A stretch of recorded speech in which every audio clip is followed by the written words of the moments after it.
சமீபத்தில் போக்குவரத்து துறைக்கும் காவல்துறைக்கும் ஒரு பெரிய சண்டையே, ஒரு பெரிய யுத்தமே நடந்து முடிஞ்சிருச்சு. போலீஸ்காரங்க நீங்கள் பெருசாக, காவல்துறை நாங்கள் பெருசாங்கிற ஒரு ஈகோ சண்டை முதலமைச்சர் தலையீட்டில் உயர் அதிகாரிகள் பேச்சுவார்த்தையில் முடிவுக்கு வந்துச்சு.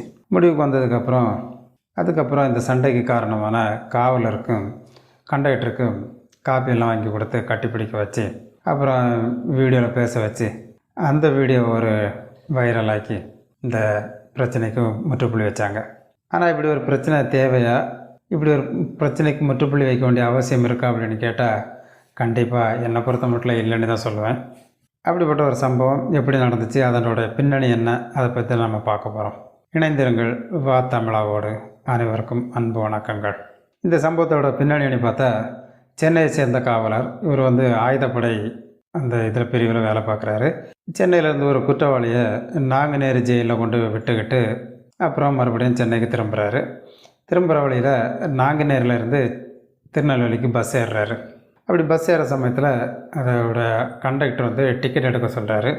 இந்த காவலர், நான் டியூட்டியில் தான் இருக்கேன், யூனிஃபார்மில் தான் இருக்கேன், என்னால் டிக்கெட் எடுக்க வேண்டிய அவசியம் இல்லை அப்படிங்கிறாரு. இதை பற்றி சிஎம்ஏ சொல்லியிருக்காங்க அப்படின்னு சொல்லி அந்த காவலர் சொல்கிறாரு. ஆனால் இந்த போக்குவரத்து துறை ஊழியர் கண்டக்டர் என்ன சொல்கிறாரு, அதை பற்றியெல்லாம் எனக்கு தெரியாது, அந்த மாதிரி எனக்கு எதுவும் தகவல் வரல, அதனால் நீங்கள் டிக்கெட் எடுக்கணும் அப்படின்னு சொல்கிறாரு.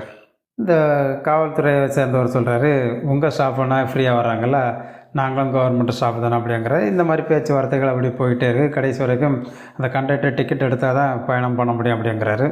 கடைசியில் அந்த பயணிகள்லாம் சேர்ந்து அந்த காவல்துறையை சேர்ந்தவரை சமாதானம் பண்ண வச்சு, அவரை டிக்கெட் எடுக்க வச்சு, கடைசியில் அந்த பயணம் தொடர்ந்துக்கிட்டு இருக்குது.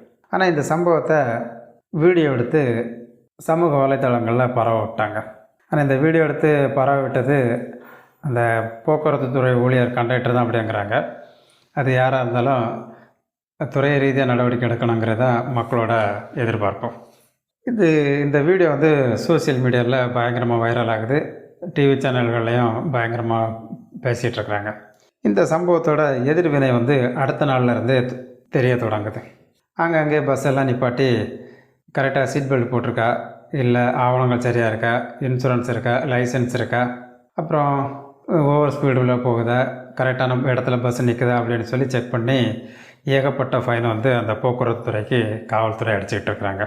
இப்படி பயங்கர செக்கிங் நடந்துகிட்டு இருக்குது. ஆனால் இந்த செக்கிங்கில் பாதிக்கப்படுறது என்னதோ பொதுமக்கள் தான். ஏன்னா அவங்க தான் ஒரு அவசர வேலைக்கு போவாங்க, ஒரு எமர்ஜென்சியாக போவாங்க. ஆனால் அவங்க தான் தடுத்து நிறுத்தப்பட்டு அந்த பல இன்னல்களுக்கு ஆளானாங்க. அப்புறம் முதலமைச்சர் தலையிட்டு பேச்சுவார்த்தை நடத்தி, அதிகாரிகளுக்கு மட்டத்தில் பேச்சுவார்த்தை நடத்தி, இந்த சம்பவத்துக்கு காரணமான அந்த காவலருக்கும் கண்டக்டருக்கும் காப்பியெல்லாம் வாங்கி கொடுத்து கட்டிப்பிடிக்க வச்சு, அதை ஒரு வீடியோ எடுத்து மறுபடியும் ஒரு வைரலாக்கி இந்த பிரச்சனைக்கு முற்றுப்புள்ளி வச்சாங்க. ஆனால் இது தேவையான்னு கேட்டால் கண்டிப்பாக தேவையில்லாத ஒரு விஷயந்தான். இந்த வீடியோவை கண்டக்டர் தான் எடுத்து வெளியிட்டதாக இருந்துச்சுன்னா கண்டிப்பாக அவருக்கு துறை ரீதியாக நடவடிக்கை எடுக்கணும். ஏன்னா ஒரு பணியில் இருக்கும்போது ஒரு வீடியோ எடுத்து அதை சமூக வலைத்தளத்தில் விடுறது தவறான விஷயம். பொதுவாக இந்த கண்டக்டர்களுக்கு நிறைய சம்பவங்கள் டெய்லி நடந்துகிட்டு தான் இருக்கும். பஸ்ஸில் ஒரு குடும்பங்கள் வரும், அரை டிக்கெட்டு முழு டிக்கெட்டுங்கிற பிரச்சனை வரும், டிக்கெட்டு எடுத்து சீட்டு கிடைக்காத ஒரு பிரச்சனை. இதே போல் ஏகப்பட்ட பிரச்சனைகள் அந்த கண்டக்டர் தினம் சந்திச்சுட்டு தான் இருப்பாங்க. அதை அப்படியே காற்று வாக்கில் விட்டுட்டு தான் இருப்பாங்க. ஆனால் பர்டிகுலராக இந்த ஒரு விஷயத்த வேணுமுன்னே ஒரு வீடியோ எடுத்து அதை சமூக வலைத்தளத்தில் விடணும் அப்படின்னு சொல்லி திட்டமிட்டு இதை செஞ்சுருக்கதாக தான் தோணுது. நான் ஒரு டிக்கெட் எடுத்துகிட்டு அந்த காவலர், அதுக்கப்புறம் இந்த வீடியோ வெளியே வர்றதுக்கு காரணம் என்ன இருக்குது? அந்த வெளியே வந்ததுனால தானே இவ்வளோ பெரிய பிரச்சனைகள் இருக்குது. அப்போ இந்த பிரச்சனைக்கு காரணமான ஊழியர்கள் மீது கண்டிப்பாக துறை ரீதியான நடவடிக்கை எடுக்கணும். இது பொதுமக்களின் கருத்தாகும். அதே போல் இந்த ஒரு பிரச்சனை தேவைன்னா கண்டிப்பாக முதல் நாளில் இதை நிப்பாட்டிருக்கலாம். ஏன்னா ஆளுங்கின்ற ஆட்சி கையில் தான் போக்குவரத்து துறையாக இருக்கும், போலீஸ் துறையாக இருக்கும். 2 அமைச்சர்கள், ஒன்று சிஎம்மு, ஒன்று இன்னொரு அமைச்சர், இவங்களே தங்களோட பொறுப்பை கருத்தில் கொண்டு இந்த மாதிரி சண்டைகள்லாம் போடக்கூடாதுன்னு சொல்லி 2 துறை அதிகாரிகளுக்கும் உத்தரவு போட்டிருந்தால் சிம்பிளாக முடிஞ்சிருக்கும். அவங்களும் அந்த மாதிரி எதுவுமே உத்தரவுகள் போடலை.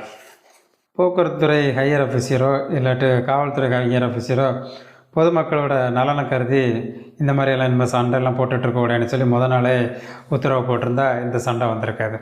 ஆனால் இங்கே என்ன நடந்துச்சு, நீ பெருசா நான் பெருசாங்கிற ஈகோவா, சரி யார் தான் நடத்த முடிக்கிறா பார்ப்போங்கிற ஒரு ஃபைனலாக போய் எங்கே தான் நிற்குது அப்படிங்கிறத செக் பண்ணும் அப்படிங்கிறதுக்காக தான் இந்த 2 துறை அதிகாரிகளும் காவல் இருந்தாங்க போல இருக்குது. கடைசியில் சிஎம் சொன்ன பிறகு தான் அந்த பேச்சுவார்த்தை நடந்து முடிவுக்கு வந்திருக்கு. அப்புறம் எதுக்கு இவங்க 2 பேர்த்து மேலேயும் கட்டிப்பிடிக்க வச்சு மறுபடியும் ஒரு வீடியோ எடுத்து போடணும். அந்த வீடியோவில் அந்த கண்டக்டர் தெளிவாக சொல்கிறாரு, நீங்கள் பஸ்ஸில் ஏறினீங்க, ஆமாம் ஏறினேன். அப்புறம் டிக்கெட் எடுக்க மாட்டேன்னீங்க, ஆமாம் எடுக்க மாட்டேன்னேன். மறுபடியும் எடுத்தீங்க, ஆமாம் எடுத்தேன். இந்த பிரச்சனை இனிமே இதோட முடிஞ்சு, ஆமாம் அதோட முடிஞ்சிருச்சுல, அதுக்கப்புறம் எதுக்கு அவங்கள வீடியோ எடுத்து போட்டு மறுபடியும் ஒரு வைரல் ஆக்கணும். கண்டிப்பாக பொதுமக்களாகிய எங்களெல்லாம் கேட்டாச்சுன்னா அந்த கண்டக்டர் மீது துறை ரீதியான நடவடிக்கை எடுக்கணும். எதுக்கு அந்த வீடியோ எடுத்து வெளியிடணும்? ஒரு பணியில் இருக்கக்கூடிய நேரத்தில் எதுக்கு வெளியிடணும்? ஒரு ஆக்சிடென்ட் நடந்துடும், அது வீடியோ எடுத்து உயர் அதிகாரிகளுக்கு அனுப்புவாங்க. அது கண்டிப்பாக நடத்த வேண்டிய ஒரு சம்பவம். ஆனால் இது அப்படிப்பட்ட ஒரு சம்பவம் கிடையாது. அப்புறம் எதுக்கு இதை வீடியோ எடுத்து வெளியிட்டு அதில் ஒரு பரபரப்பாக்கி 2 துறை அதிகாரிகளும் முட்டி மோதி பொதுமக்கள் அவதிப்பட்டு எதுக்கு இவ்வளோ கஷ்டம்? அதனால் கண்டிப்பாக அந்த வீடியோ எடுத்து வெளியிட்டவங்க மீது துறை ரீதியான நடவடிக்கை எடுக்கணுங்கிறத மக்களோட கருத்தாக இருக்குது.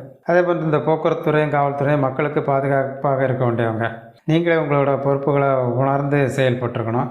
அப்படி செயல்படாமல் எவ்வளோ பெரிய பிரச்சனை ஆயிடுச்சு. இனிமேயாச்சும் பொதுமக்களோட நலனை கருத்து கொண்டு உங்களோட பொறுப்புகளை உணர்ந்து இது போன்ற சம்பவங்கள் இனிமேல் வராமல் பார்த்து கொள்ள வேண்டும் என்பதே மக்களின் தாழ்மையான கருத்தாகும். இந்த சம்பவம் பற்றி மக்களாகிய நீங்கள் என்ன நினைக்கிறீங்கிறத இந்த கமெண்ட் பாக்ஸில் சொல்லுங்கள். நன்றி, வணக்கம்.